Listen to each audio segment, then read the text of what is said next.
Here we go. It's all about you. It's all about me. It's all about what we do. Making art, you and me. Trying to find something to believe. Because I'm running wild, I'm running free. Still got a lot of shit left to see. Hey guys, welcome back. It's your girl Britannia, and today we're just gonna talk about billionaires.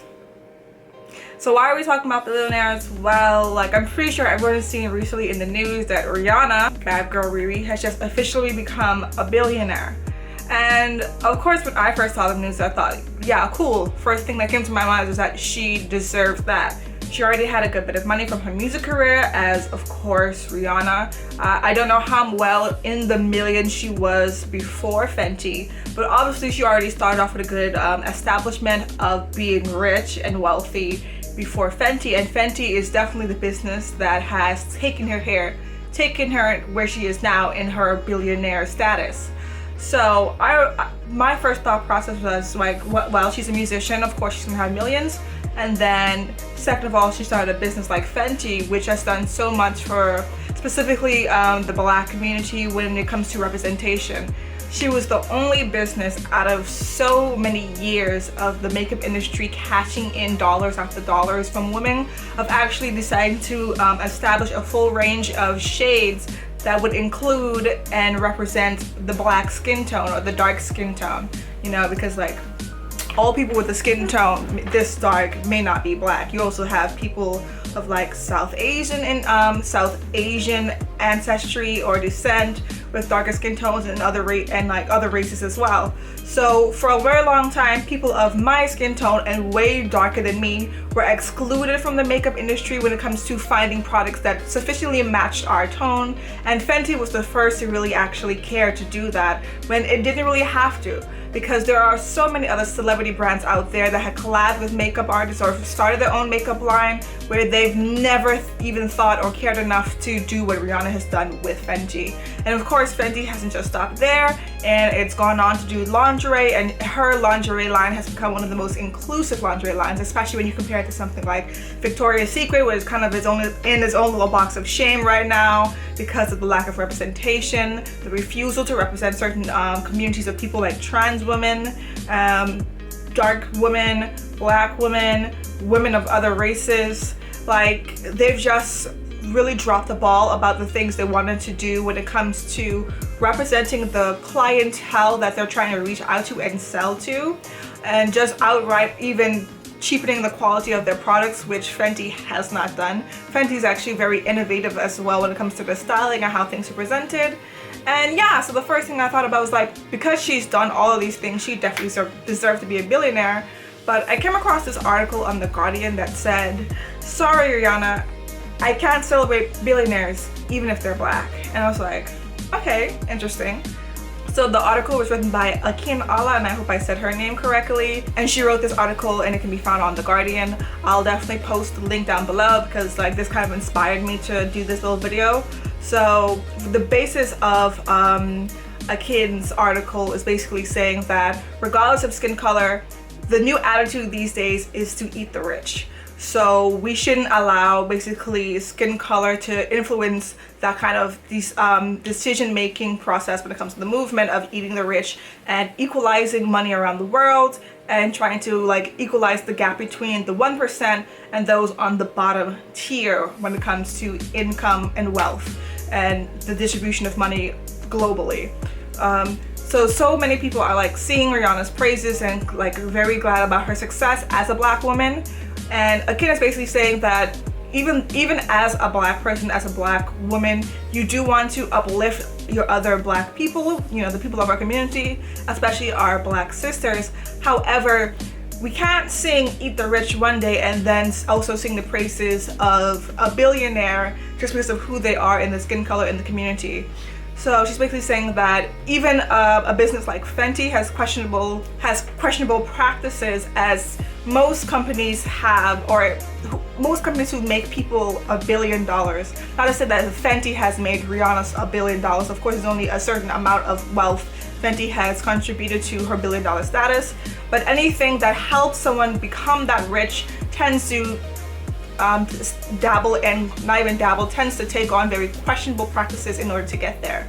So for example, for Fenty, she outlined that they've done a partnership with Amazon, and we all know how questionable Amazon's practices is when it regards to modern day slave labor, is what they've been compared to doing when it comes to the wages that they pay Amazon employees, especially warehouse employees and drivers, as well as the way they're treated when it comes to bathroom breaks or breaks just for them to have a meal in between their shifts, counting down the second they leave their post before they even get a chance to heat up their food in the microwave and sit down and eat it. Their time is over and they're back in the line. Other things like forcing Amazon employees to basically pee into bottles while they work so that they don't waste shift time on unnecessary things like a decent a natural human function, and the ability to give human decency for someone to go into the bathroom without counting the clock. So yeah, when you think about stuff like that, most companies these days who do make a significant amount of money do practice things that are very unethical, and in our society now we would deem inappropriate. So why are we celebrating people who are becoming billionaires off of these kind of companies just because of their skin tone? Personally, for me as a black woman, I can understand why. For me, the first thing I wanted to do was celebrate Rihanna. First of all, because I do like her as an individual. She is a pop culture icon. She's been a pop culture icon for so long now, from like the early 2000s, as her career as a musician did put her in the limelight as it would. She's a domestic abuse survivor. Again, she's always kind of seemed to like care for the black community, especially when it comes to black women. She's also West Indian and I'm West Indian. She's Bayesian and I'm from Turks and Caicos. So for me, I feel like it's also like so natural, especially for a bunch of other people. Like I said, she's a pop culture icon, to celebrate somebody like her on her successes. And again, specifically as a black woman, being black, you do know that there is a wealth gap that significantly impacts us because of the way slavery and colonization and systematic racism has affected the black community's ability to garner generational wealth, or even just being able to be a part of the middle class like family system. So it is very, I think, inherent for us to want us to celebrate someone like us being able to defeat the systematic racism, the colonization, and the effects of slavery and still become a billionaire. Obviously, rich black people being rich black people is not new. There have been rich black people before. We've had like the documentaries on Netflix about the few black people like Michael Jordan and also Madam C.J. Walker. I think she also has a kind of like a bioflick, like a biographic movie about her life and her achievements as the first like rich female black tycoon from her hair products out on Netflix.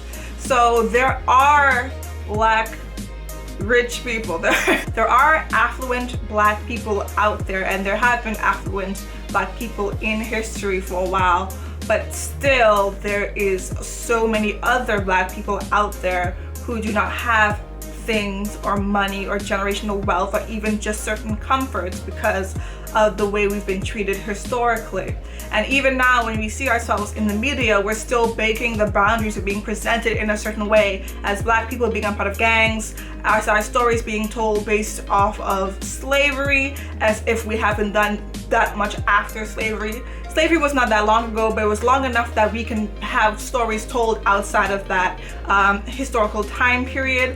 But we're still seeing those movies being made one after the other after the other. They've dialed down a bit, but there's still so much of those movies and gang movies and us being portrayed as being in the bottom tier versus us being portrayed as being middle class families or even affluent rich families. I can't even name really a movie of us being rich outside of like Coming Home to America 2 and Black Panther.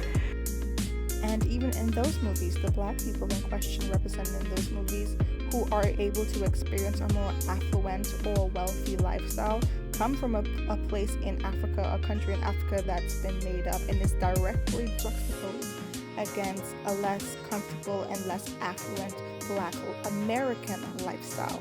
So, which is funny. I can't really think of a story where we are centered main character, not just side characters who happen to be rich, but main characters of like a movie where they happen to be very wealthy. I can think of a few TV shows like The Fresh Prince of Bel-Air. I can think of My Wife and Kids, showing a middle-class family. I think there are a few other black TV shows, but that's about it. So I think that, like I said, there is something that really just sees someone like Rihanna, a black female billionaire, and wants to be like, yeah, great, one of us is there. However, we are now saying let's lessen that gap between the 1% and the top 1% and the bottom 1%. We want to decrease that gap. So we can't particularly sing the praises of billionaires, can we? It's a conflicting feeling.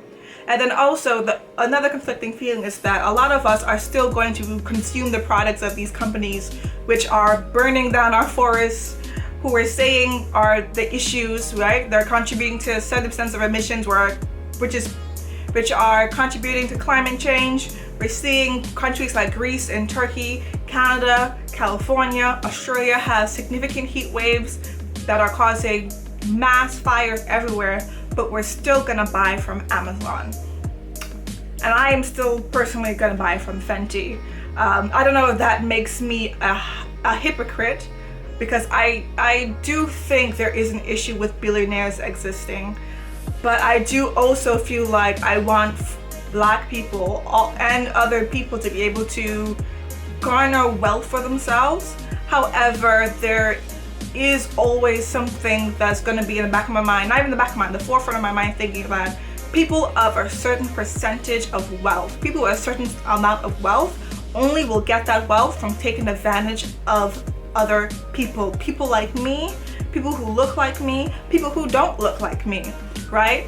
Like people like Jeff Bezos and Zuckerberg. The reason why they're able to have that much money is because they're taking advantage of people, and they're also contributing to terrible problems that are going to affect people like us more than they affect people like them, because they can afford to get out of those situations and have things not affect them, up until a certain point, of course, because at some point the world will burn if we keep going down the track that we're going. I want to thank every Amazon employee and every Amazon customer, because you guys paid for all of this.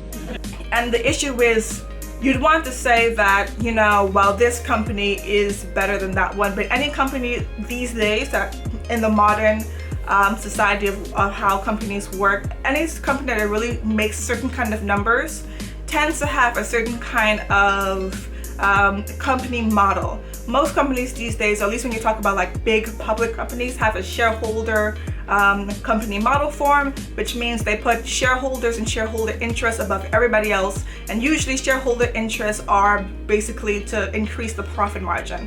And that can be very chaotic, because when you put profit above everything else, and the way that most public companies are measured to be successful is based off of their share prices, and that is a short-term measurement form. So therefore, it's short-term profits that are being measured, not long-term growth. And then the way most companies increase their short-term profit in order to increase their company's look of success, and in order to appease shareholders, is through stuff like cutting the wages of employees, practicing unethical company habits that will cost them the least amount of money, take stuff like slave labor, like sourcing out their products and labor to countries within usually Asia, like India or China, that have terrible company practices, using factories that do horrible things. Even factories sometimes in the UK, like there was an issue with a factory in Leicester, and the horrible work conditions that were discovered to have been carried out in that factory. Especially during COVID, they were barely equipped with any kind of protection while they were working there. They'll do things like cut costs from everywhere but from the pockets of CEOs and other people on top. Like companies like Boeing, who had the plane accidents, their accidents were reported to allegedly maybe be due to the fact that they're cutting costs everywhere except for in the pockets of their CEOs. They're increasing CEO bonuses, cutting costs elsewhere, and then right after you have accidents with their planes. So yeah. So when you have this kind of like company model form that's encouraging CEOs to do the worst of the worst in order to make more money for everybody else, except for the people who they're basically taking the brunt of those companies' actions, like the employees, like its customers, and so on.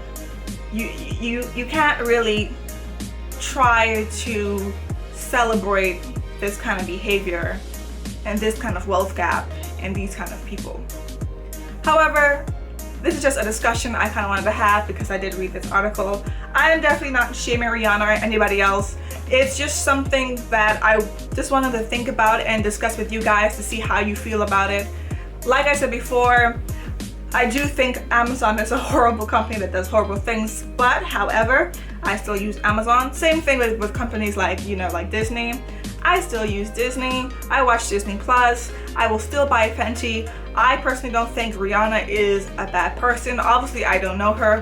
Who knows what she knows about the company and just like, you know, decided like, oh, that's fine with me. But I personally don't really feel any dislike for Rihanna right now. I don't know how complacent she is or has been with anything the company does. I don't even really know how involved she can or is with the company's practices and what she is allowed and not allowed for them to do. I'm pretty sure it's a public company. She really only has so much to say about what the company can do, especially when it comes to collaborating with Amazon. Like, certain things are probably beyond her, but she is benefited from that company regardless of if she's really involved in it or not. So you can take that opinion with a grain of salt. But yeah, let me know how you feel about this subject in the comments. Of course, there are many other billionaires who have done questionable things or are maybe called sellouts and this and that to their communities. You know, there was the big debate about like Jay-Z with the NFL, especially during the whole like Nick Kaepernick situation, or how if anyone should not be supporting the NFL, it should be him. Someone who's like trying to, or has said that they support the Black community and Black brothers and da da da. So, you know, this is a discussion that has pros and cons. It's a difficult thing to try to tackle and really talk about. It's hard to know if you should have a side or not, and how you should approach this topic. But I try to give it a go from my perspective and my knowledge base. But yeah, just let me know in the comments. I said that before, but let me know in the comments how you feel about this situation and how you feel like you should feel or other people should feel about billionaires when they're POC. And if you like this video, like this video.